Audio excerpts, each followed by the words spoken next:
Ant-Man 3 क्वांटमैनिया कुछ लोगों को पसंद आई, कुछ लोगों को नहीं, कुछ लोगों को अमेजिंग लगी और कुछ लोगों को डिसअपॉइंटिंग। आपको ये मूवी कैसी भी लगी हो, लेकिन आप ये डिनाई नहीं कर सकते कि इस मूवी के अंदर हमें एमसीयू का one of the most important mid credit और पोस्ट क्रेडिट सीन दिखाए गए हैं। सो आज की इस वीडियो में मैं आपको उन्हीं को इन डेप्थ में एक्सप्लेन करने की कोशिश करूंगा। सो सबसे पहले बात करते हैं मिड क्रेडिट सीन की। तो इसकी शुरुआत में हमें 3 कैंग के वेरिएंट की कॉन्वर्सेशन दिखाई गई है, जहाँ पर हमें सबसे पहले फ्रेम में कैंग का एक वेरिएंट दिखता है जो कि इजिप्शियन फेरो जैसा ड्रेस करा हुआ है और कॉमिक बुक में ये कैंग का वेरिएंट रामाटूट नाम से जाना जाता है। और इसकी स्टोरी कुछ इस तरह है कि नेथानियल रिचर्ड्स, जो कि कैंग का असली नाम है, वो एक फ्यूचर की पीसफुल टाइम में रहता है जहाँ पर कोई भी वॉर या कॉन्फ्लिक्ट नहीं है। सो इस पीसफुल टाइम से बोर होके वो एक टाइम मशीन बिल्ड करता है, जिसके बाद वो सबसे पहले एंशिएंट इजिप्ट में पहुंचता है, जहाँ पर उसके पास फ्यूचर की टेक्नोलॉजी होने के कारण वो उन सबको कन्विंस कर लेता है कि वो एक गॉड है और उसके बाद वो उन सब पर रूल करने लग जाता है। इससे कुछ टाइम बाद वहाँ पर फ्यूचर से फैंटास्टिक फोर पहुँचते हैं और उनकी और कैंग की बैटल होती है, जिसके बाद कैंग अपनी टाइम मशीन का यूज करके वहाँ से एस्केप कर लेता है। इसके बाद दूसरा वेरिएंट जो हमें देखने मिला था उसका नाम है इमोर्टस। ये बेसिकली कैंग का एक ओल्डर वर्जन है जिसने कई साल तक अवेंजर से बैटल करने के बाद उसके पास टाइम कीपर्स आते हैं, जिन्होंने उसे बोला कि सभी टाइमलाइन पर रूल करने से अच्छा है अगर वो उनके लिए टाइमलाइन को प्रिजर्व करेगा तो वो कैंग को इमोर्टैलिटी ग्रांट कर देंगे।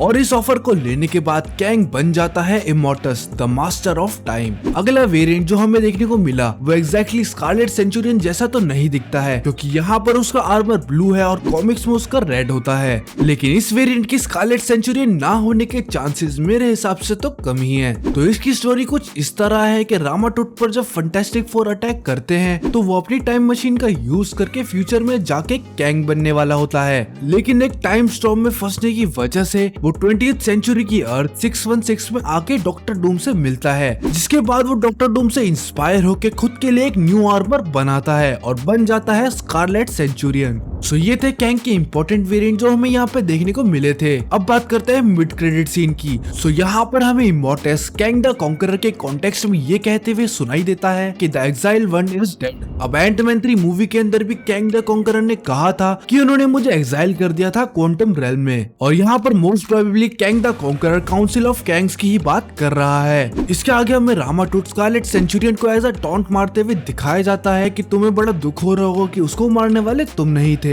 जिसके रिप्लाई में इमोर्टस उन दोनों से कहता है कि हम में से किसी ने उसे नहीं मारा है बल्कि दे डिड इट। यहाँ पर शायद इमोर्टस अवेंजर्स को as a whole point out कर रहा है। इसके बाद वो कहता है कि वो मल्टीवर्स को जानना शुरू कर चुके हैं और अगर हमने उन्हें ये करने दिया तो वो हमसे सब कुछ छीन लेंगे, जो कि सच भी है, क्योंकि बेसिकली केवल एक अर्थ 616 के अवेंजर्स में से काफी लोग मल्टीवर्स का यूज कर चुके हैं, जैसे वांडा, डॉक्टर स्ट्रेंज, स्पाइडरमैन और अब एंटमैन भी। और आयरन मैन ने टाइम मशीन भी डेवलप कर ली थी, जो कि कैंग की सबसे इंपॉर्टेंट पावर टाइम को डायरेक्टली चैलेंज करता है। इसके बाद हमें काउंसिल ऑफ कैंग्स का कॉमिक बुक एक्यूरेट पैनल दिखाया जाता है और उन सारे कैंग्स का अवेंजर को ज्यादा देर हो उससे पहले ही रोकने का प्लान के बारे में भी हमें पता चलता है। ये इवेंट एमसीयू के फ्यूचर के लिए काफी ज्यादा इम्पोर्टेंट है, क्योंकि ये सीन डायरेक्टली एमसीयू की फेज 5 की मूवी कैंग डायनेस्टी की तरफ इशारा करता है। अब बात करते हैं पोस्ट क्रेडिट सीन की। तो यहाँ पर मैं 90% श्योर हूँ कि ये लोकी सीजन 2 का कोई सीन है जो कि हमें यहाँ पे as a post credit scene दिखाया गया है, जहाँ पर हमें एक 90s के एरा का सीन दिखाया जाता है, जहाँ पर कैंग का एक वेरिएंट हमें दिखता है जिसका नाम है विक्टर टाइमली। तो इसकी कहानी कुछ ऐसी है